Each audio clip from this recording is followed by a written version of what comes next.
Hello guys, welcome to my YouTube channel.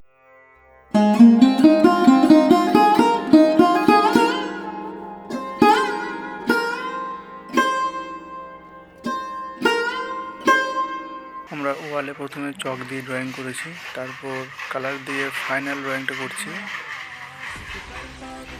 গণেশের হাইটটা 5 foot by 4 foot, অনেকটাই বড়।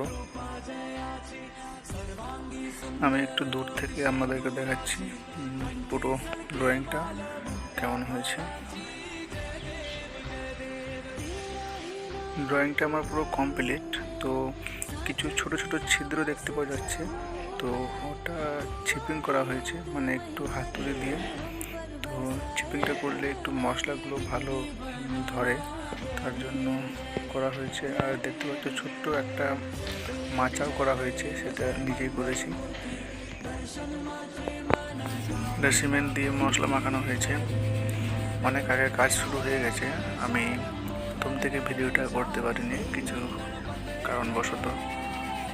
আমি কিছু কিছু জায়গায় ভিডিও করেছি, মাঝের মধ্যে পুরোটা দেখানো হয়নি বা দেখাতে পারিনি। আমি নেক্সট টাইম চেষ্টা করব পুরো ভিডিওটা দেখানোর জন্য, এবং নেক্সট ভিডিওতে স্টেপ বাই স্টেপ ভিডিও দেখানোর চেষ্টা করব। তোমরা দেখতে থাকো পুরো ভিডিওটা, এবং আমার কমেন্ট বক্সে অবশ্যই জানাবে যে কেমন হয়েছে। এরপরের ভিডিওটা আমি কালারিং দেখাবো।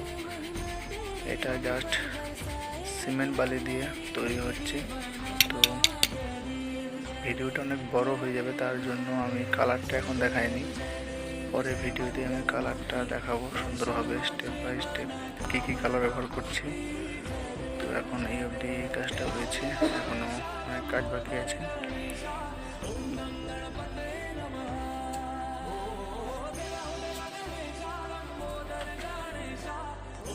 দেখতে পাচ্ছ আমি বেরাসা করে কিছু একটা মারছি।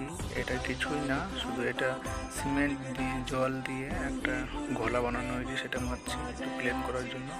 তোমরা দেখতে পাচ্ছ আরও যে কাটা কাটা রাফ মশলা ধরানো হয়েছে, ওটা একটু একটু করে মশলা ধরানো হয়েছে। তারপর ওর উপর আর একবার চাপানো হবে মশলা, তারপর ওটাকে ফিনিশিং করা হবে। তো সিমেন্টের একবারে জমানো হয় না, কারণ একটু হয়ে গেলে তারপর আর একটু মশলা চাপিয়ে সেটাকে আরও 3D করা হয়। তো তোমরা এভাবে করবে যারা করতে চাও।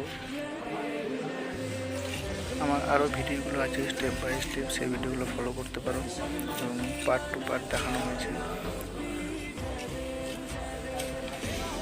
আমি এই গণেশটা মাত্র কিছু কিছু ভিডিও আমি ক্লিপ নিয়েছি।